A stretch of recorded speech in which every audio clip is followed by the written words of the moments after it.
How's it going, everybody? Dixie here. Just going over a few things. I know we've had a lot of questions on our page about doors.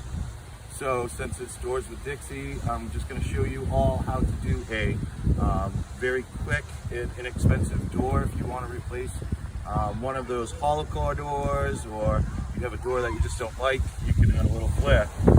So what I've done is I've gone through and pre-cut all of my pieces. We're using a nickel gap tongue and groove product. What you want to do is cut them to length. Typically most doors are 80 inches. So I went ahead and I cut this at 79. I like giving myself a little room in case you ladies want a nice floor mat or something. So then once you cut it all to length, what you want to do is clamp it together. I've gone ahead and already cut my trim piece. Most doors typically are between an inch and an inch and a half thick. So what I'd like to do is I like to basically sandwich these two pieces of 3/4 inch wood together to create an inch and a half. So it will go right into most existing door jambs with ease. So once you get them cut and clamped, you just basically go through with approximately 1 1/4 inch sheetrock screw. You can use a GRK screw, whatever you like. Just flush up your ends.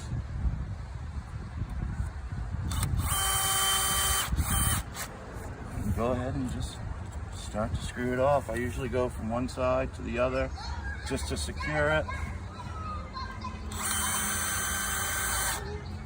You can definitely do some sort of pattern if you want. I like to kind of, zigzag it. If you don't like seeing the screw heads, you can certainly go through and fill them with putty or caulking or whatever. Definitely want to put at least 2 screws per board. Give it a good solid hold.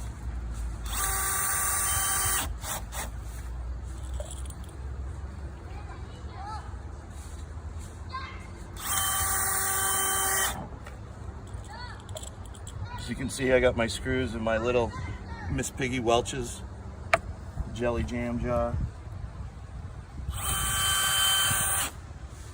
So once you have your top done,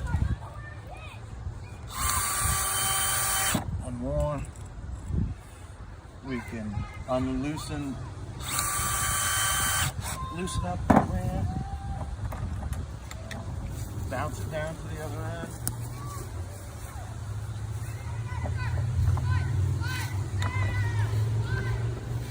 Give it a little snug it up till it fits. And then do the same thing on the end.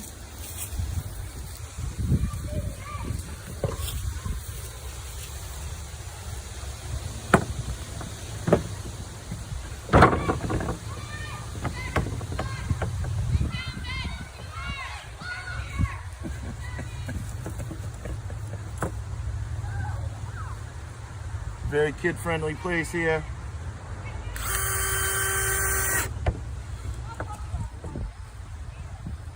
Another question that's commonly asked about doors is,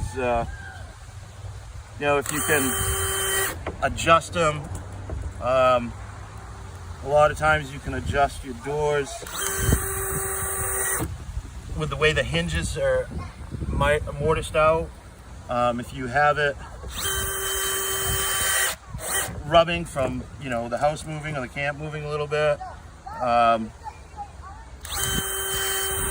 it's always best to try and adjust it with the hinges and not necessarily shave the door.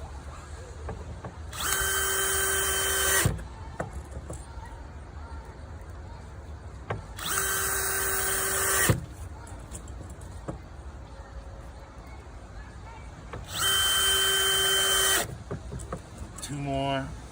And then something I do a little different that, again, not everybody does, is I kind of picture frame the whole thing. So what I'll do is, now that I have my door blank pretty much together, I'm basically gonna just do another piece of trim all the way up both sides. They're both the same measurement, which is a good thing.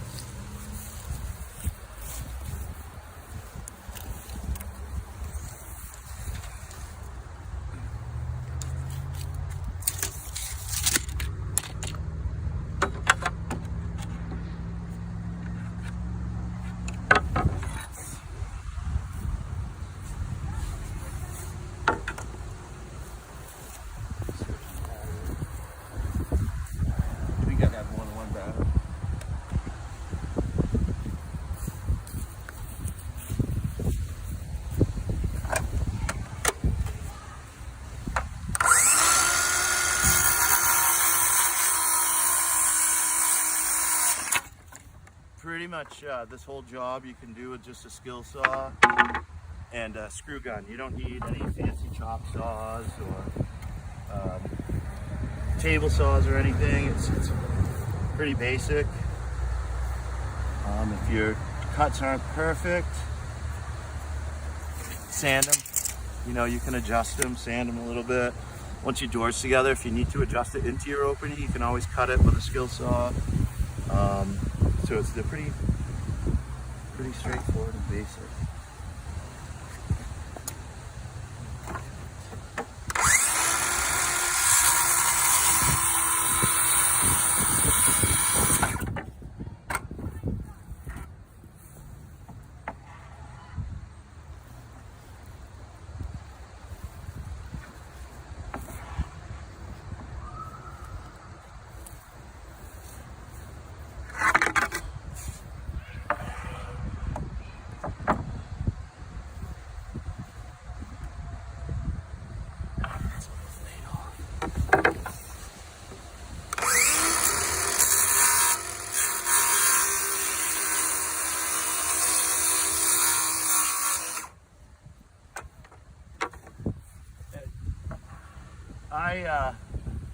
I have the luxury of being able to go out to Chase's and pick through his pile, so you don't necessarily have to use this nice pre-primed material. You can use whatever you have lying around. Basically, you just want to line up your sides.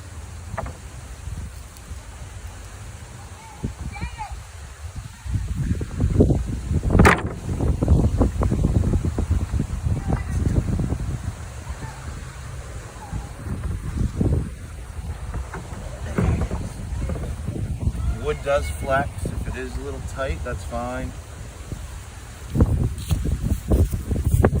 And then you just repeat the same process. You just screw it off.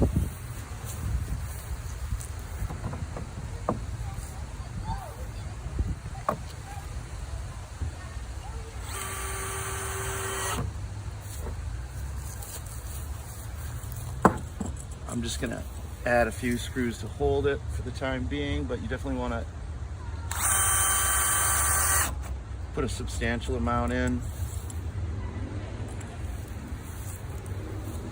So then you have both your sides fastened.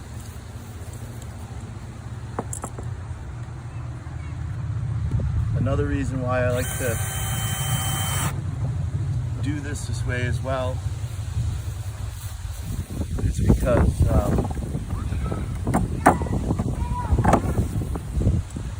if you want to use a normal lock set, you want to use like a bed and bath lock set, this way you can cut your own hole and use a normal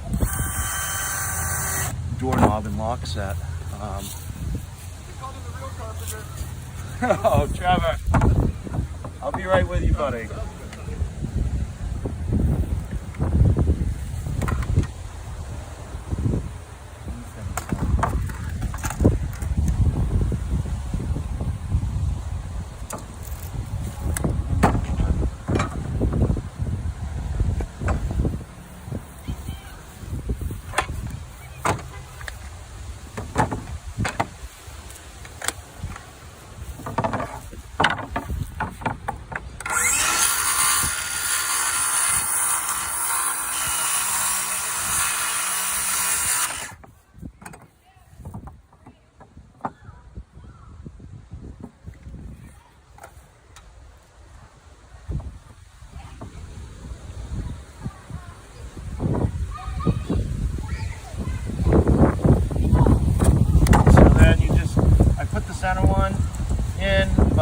In the center of the door, which is about 38.5, 39 inches. That way, if you do want to do a doorknob and lock set, it will line up with a striker on the jamb. We'll add a few screws to this, and it will be pretty much complete.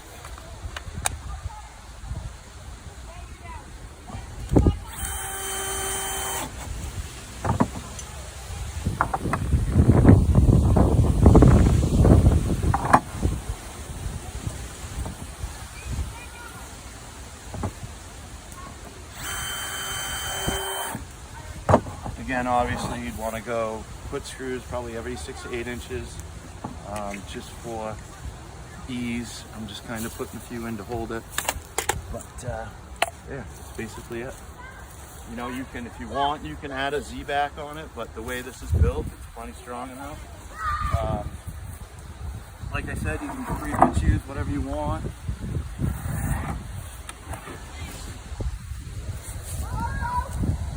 You have the door on this side. You can have it laying on this side. Pretty basic, pretty easy. Probably cost, if you had to buy the materials, anywhere from $45 to $75, depending on what you went with. So, just a quick tip.